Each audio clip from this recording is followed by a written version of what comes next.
Welcome to part 7 of our live training process here with our Force Induction K-Series G4x example. Now, in the last tutorial, we finished up looking at all the little bits and pieces of the calibration process. We looked at cold start, we looked at acceleration enrichment, we looked at our launch control, setting up a basic launch control. Now, this tutorial, we're going to take things one step further and add on our flex fuel tuning option. We have a flex fuel sensor mounted in our fuel system, so we're able to vary the amount of ethanol content we have. This is going to be automatically adjusting the fuel and spark timing to be able to adjust to that ethanol content that we're running. So we're going to learn how this works, and we can learn how to go and gain a little bit more power from the ability to take advantage of the ethanol's cooling capability as well as the increased octane. We're going to have a lot to cover. Let's jump into our tutorial so we can check this out. Welcome back to our live training tutorial here with our supercharged K-swapped NSX. Now, this tutorial, we're going to be turning our attention onto doing flex fuel or ethanol based tuning. We have a flex fuel sensor installed in our fuel system. It can detect the ethanol content, and we can vary the fuel and spark timing according to whatever the ethanol content is going to be at. Now, we've pre-configured this file to work with the flex fuel sensor and to be able to interpolate between some data in order to make sure when we ever switch our blend, it's going to be sorting things out accordingly. So let's go over how the flex fuel tune works, and then we'll talk about some other details of how I switched out the 93 octane and put in the ethanol fuel, describe how I've done that. Pretty basic. And then we'll jump in, we'll fire it up, we'll let it warm up, and then we're going to do a couple pulls here. We'll find that we're going to make a lot more power just on ethanol. We probably can gain at least 50-60 horsepower, if not more, because we're running a decent amount of boost on stock compression with 93 octane, and we are extremely octane limited. So we'll see what this is going to shape up with. I'm anticipating high 400s, maybe even low 500s. In terms of the power when we're finally done here. But let's jump in to take a look and talk about how this flex fuel control is going to work. It's pretty basic. If we jump in here to digital inputs, first thing I want to point out is we set our ethanol sensor on digital input 5. We've went it to a falling edge trigger. The pull-up resistor is on. We take a look at the ethanol sensor fault value. If it faults out, it'll default. So let's just say something happens, the signal drops out, maybe a wiring problem, maybe the sensor dies. It'll default to 85%. I want it to default something high so that if I have ethanol in the tank, I'm not going to run into any problems. Now, if I have pump gas in the tank, maybe 10% blended with petrol fuel, it may start to run extremely rich if the sensor dies out or there's some kind of a problem, but it's better having that scenario rather than it lean out if I'm on ethanol and I'm doing a pull and let's say the sensor just dies or a fuel line pops off or something's wrong. So we're going to find here that we have it 85%. And the injector duty cycle clamp was at 90. So if we go over 90% duty cycle on the injector, it won't allow us to go any higher. It'll kind of act as a block. So leave all those settings where they're at. Now let's move in here from our layout. Let's go all the way down here to flex.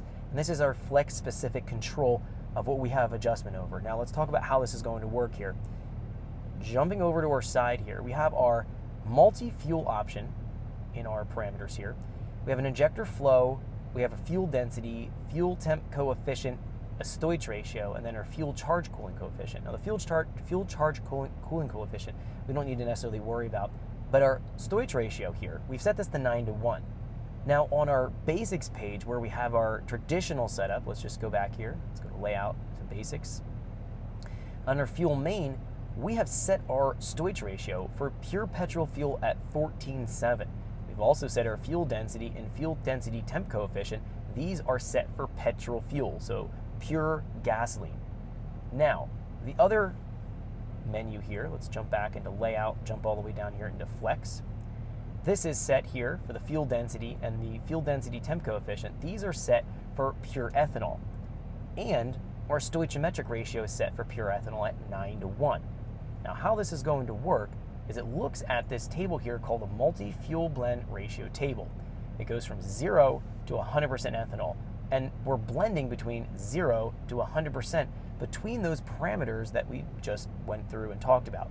Specifically, it's going to vary between 14.7 Stoich ratio and 9:1 Stoich ratio for pure petrol or pure ethanol fuel.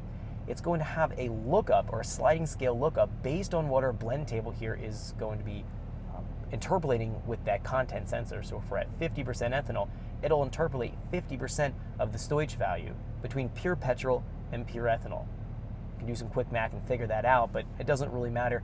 What this is going to do and what this Stoich ratio here is going to be doing in the background is acting as a multiplier. If we go from pure petrol fuel to pure ethanol, that's going to be about a 38 to 40% increase in injector pulse width globally. So by changing the Stoich ratio of where the lambda is going to be having a relationship with, it's going to be having a background multiplier.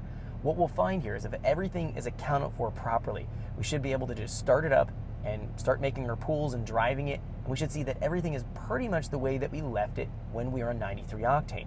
Now, the way this, further kind of digging into this a little bit in terms of the fuel and airflow model, remember that our main VE table here estimates the amount of airflow coming into the engine. So it translates the air mass, it divides it by the target lambda or target air fuel, and converts that into a fuel mass. It converts the fuel mass into injector pulse width by knowing what the injector flow is going to be, and then it adds on the latency or the dead time. Thanks for checking out our teaser clip. If you want to see the rest of this video and more than 500 hours of current EFI training we have to offer, make sure you click right here. If you want to go and check out more teaser clips from this training course, click here, and you don't want to miss any of the videos we're going to be releasing on this channel, so make sure you subscribe and click here. Thanks for watching, and I'll see you guys later.